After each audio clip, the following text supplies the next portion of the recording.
আসসালামু আলাইকুম। দেখতে পাচ্ছেন এটা হচ্ছে খেজুরের দানাদার গুড়। সো এখন আমাদের যে গুড়গুলো শুরু হয়েছে একটা হচ্ছে দানাদার গুড় এবং একটা হচ্ছে নলেন গুড়। দেখতে পাচ্ছেন আমার পিছনেই কিন্তু গাছ লাগাচ্ছে এবং আমি গ্রামেরই ছেলে। এই খেজুরের গুড়টা নিয়ে অনলাইনে থেকে নিয়ে অনেকেরই অনেক আশঙ্কা, যেমন ভেজাল কিনা এবং সঠিক হবে কিনা গুড়টা। তো সেই সেই জায়গা থেকে বলবো যে আপনারা এই খেজুরের গুড়টা গ্রাম থেকে যারা কাজ করছে তাদের কাছ থেকে নেন। নিলে দেখা গেল যে এটা অনেক সময়ই আপনি সঠিক প্রোডাক্টটা নিতে পারবেন। একটু কাছে এসে দেখাও, গুড়টা একটু দেখাই।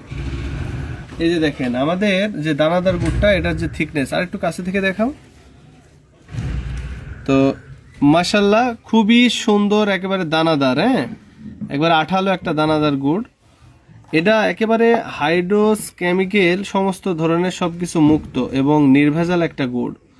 এবং আমার পাশে আছে এখানে হচ্ছে এটা হচ্ছে নলেন।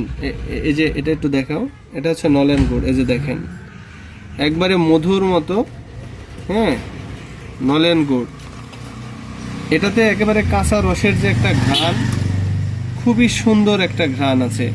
এবং এই দানা গুড়টাতেও আছে, খুবই সুন্দর একটা ঘ্রাণ পাবেন। তো অত দূরে যাওয়ার দরকার, একটু কাছ থেকে দেখো, এগুলো যেন দেখা যায়। এখান থেকে তুলো, দেখা যাচ্ছে। তো আমাদের কাছ থেকে এরকম গ্রাম থেকে আপনি সোর্স করতে পারেন একেবারে পিওর অথেন্টিক খেজুরের গুড়। তো আপনি বিশ্বস্ততার সহিত আমাদের কাছ থেকে খেজুরের গুড় কালেক্ট করতে এখনই যোগাযোগ করুন হোয়াটসঅ্যাপে, অথবা স্ক্রিনে দেওয়া নাম্বারে যোগাযোগ করতে পারেন। ইনশাল্লাহ আমরা আপনাকে কথা দিতে পারি যে সব থেকে ভালো এবং ফ্রেশ গুড়টা আমরা আপনাদেরকে দেব। তো সবাই ভালো থাকবেন। আসসালামু আলাইকুম।